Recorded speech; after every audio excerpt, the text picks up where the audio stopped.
पुन्हा मुंबईतून मोठी बातमी बघूयात। अजित पवार यांचं देवगिरी हे निवासस्थान आणि तिथे सना मलिक यांच्या पाठोपाठ हसन मुश्रीफ सुद्धा अजित पवारांच्या भेटीसाठी देवगिरीवरती आलेत। मंत्री हसन मुश्रीफ हे अजितदारांच्या भेटीसाठी देवगिरी बंगल्यावर पोहोचलेत। काही वेळापूर्वी आमदार सना मलिक या देखील अजित पवार यांच्या भेटीसाठी पोहोचलेल्या होत्या। सुनील भुसारा आणि आता हसन मुश्रीफ हे नेते मंडळी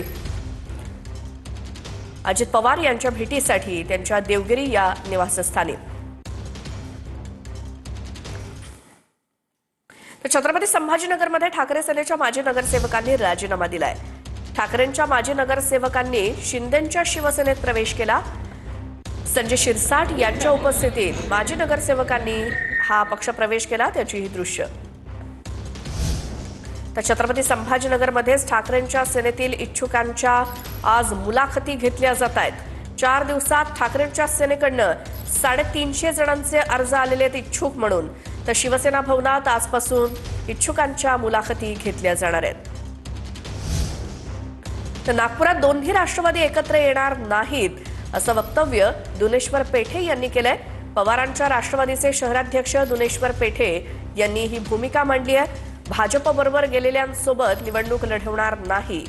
नागपुरात पवारांची राष्ट्रवादी ही महाविकास आघाडीसोबत निवडणूक लढवणार असं पेठे म्हणाले। तर सन्मानजनक जागा न मिळाल्यास स्वबळाची देखील तयारी त्यांनी दर्शवली आहे। आम्ही नागपूरला सुद्धा महाविकास आघाडीमध्ये लढण्याचे इच्छुक आहे, परंतु काँग्रेस आणि आमच्या उमेदवारांमध्ये कुठे म्हणजे मेरिटचं आम्ही ठरवलेलं आहे। जिथे ज्या पक्षाचा मेरिटवर उमेदवार आहे त्या पक्षाला तिथे तिकीट मागायची असं आमचं ठरलेलं आहे। किती जागा साधारण 151 जागापैकी तुम्हाला किती जागा तुम्ही मागतायत, काय सांगणार? साधारण आमची शक्ती जिथे आहे त्या ठिकाणी आम्ही मागणार आहोत। 25 ते 30 जागेवर आमचं ठरलेलं पण आहे आणि वेळेवर एखाद्या वेळेस कुठे कोणत्या प्रभागामध्ये टाय झालं तर आम्ही कमी जास्त मागे एक पाऊल मागे घेऊ।